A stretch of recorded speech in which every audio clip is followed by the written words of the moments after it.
Chapter 49. While Log held the rock from closing, Matthias peered into the hole. It was a long, dark tunnel sloping down the side of the quarry stone. It was neither sight nor sound of Gasm. They called her name in loud whispers, not wanting to shout for fear of disturbing the snake. Matthias came impatient. "Come on, Log, we have to go in there. Be as quiet as you can." "Wait, Itix," the Sure replied. Taking a small boulder, he jammed the entrance slab from swinging shut. "I'm ready now. Lead on, Matthias." They ventured cautiously into the long, sloping passage, digging in their heels to prevent themselves sliding right down as Gasm probably had done. On reaching the bottom, they stood a while to let their eyes become accustomed to the gloom. The floor leveled out. The tunnel was high and broad enough to allow them to walk side by side without stooping. As they walked further, Log pointed at strange symbols and weird signs that had been scraped into the surface of the soft stone. Through the quarry tunnels were natural, they were soft stone. No, though the quarry tunnels were natural, they were obviously been the layers of generations of serpents. Most of the signs were of reptilian nature. The friends pressed onwards until the passage broadened out into a small chamber with two more tunnels leading from it. "You take the left, I'll take the right," Matthias whispered. "Mark an arrow on the wall with your sword at intervals.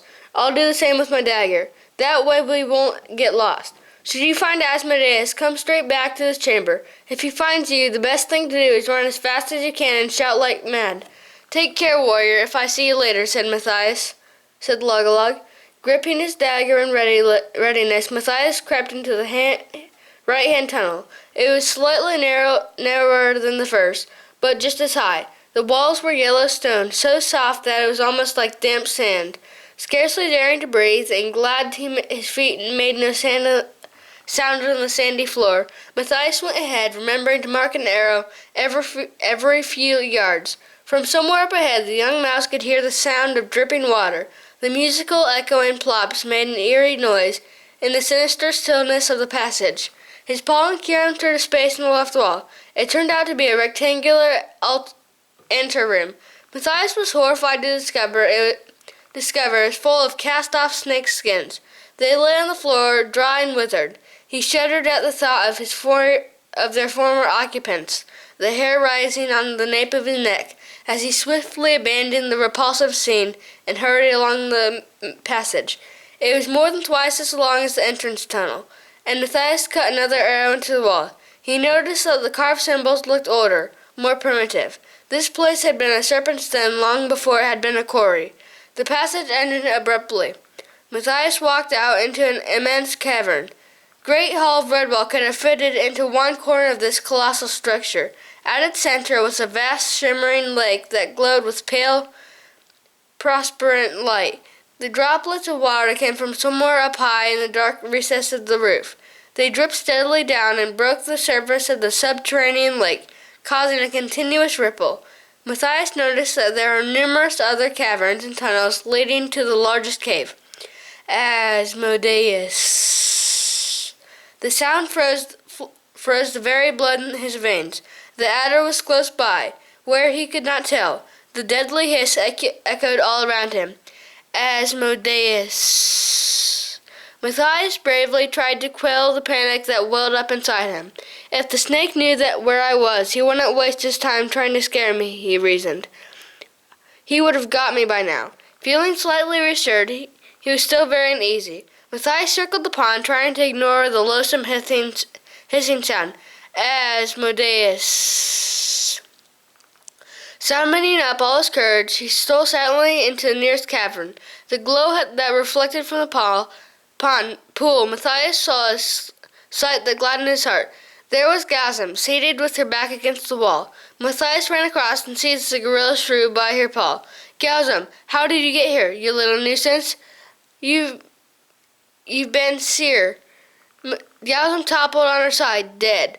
With a strangled sob, the mouse recoiled. He could see the poison fang marks clearly upon the shrew's chest. Gasm's face was bloated, the eyes screwed shut, the lips blackened. Asmodeus. Matthias stumbled from the gruesome death slaughter of the adder, out into the main cavern.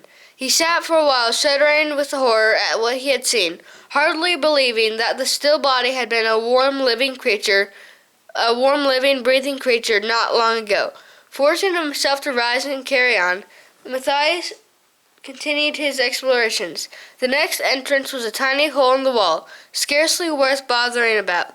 Nevertheless, he decided to investigate it.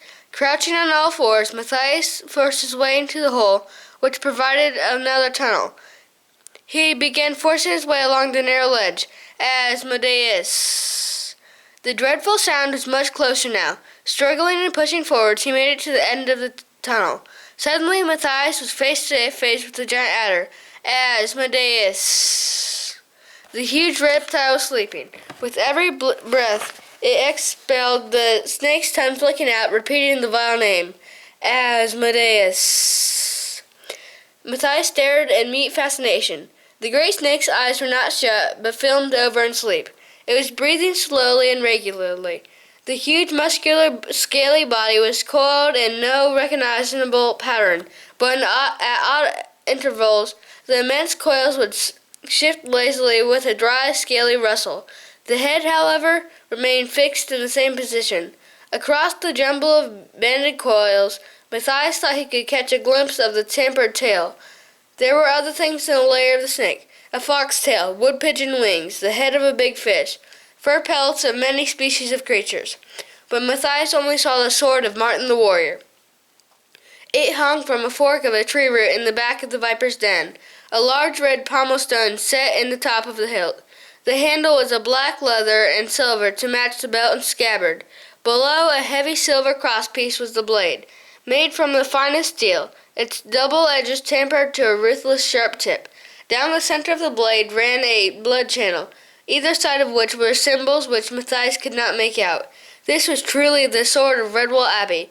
It was his duty to get it. Matthias moved more steadily than he had ever done in all his life, inch by inch, paw by whisker. Slowly, painstaking, trying to get his body as small as possible, he flattened himself against the wall to get by the huge spade-like head.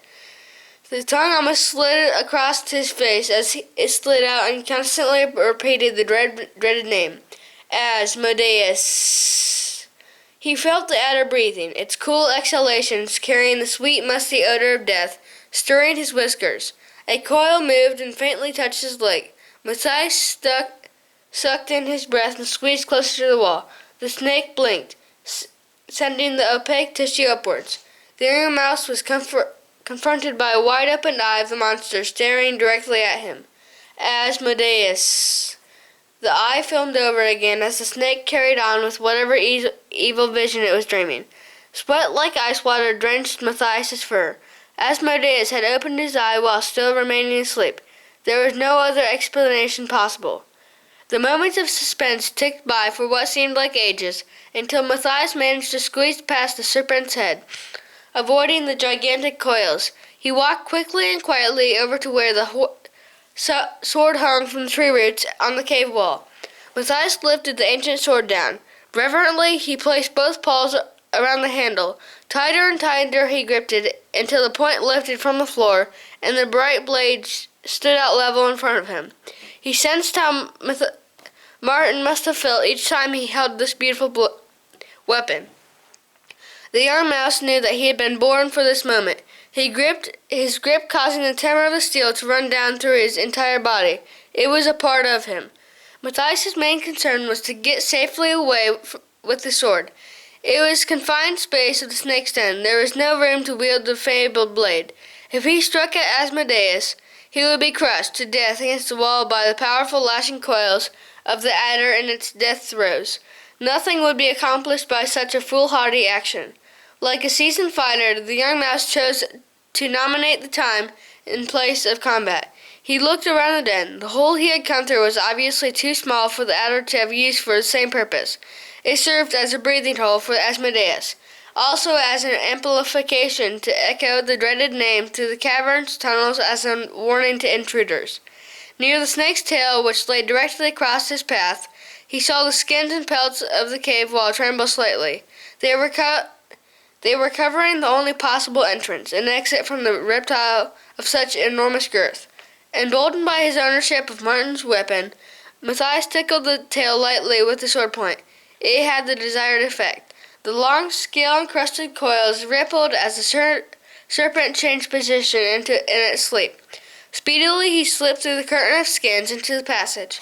It was curved in a crescent-shaped arc, bringing Matthias back into the main cavern with its luminous lake.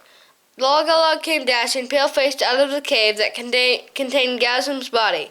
Eyes wide with terror, he ran straight into the paws of his mouse friend, narrowly missing injury on the sword blade. Before he could be silenced, he yelled out a panic-stricken shout. "Matthias, Gazum's dead! I've just seen her in that cave. She's dead. Gazum's dead." In his den down below, Matthias Asmodeus came awake.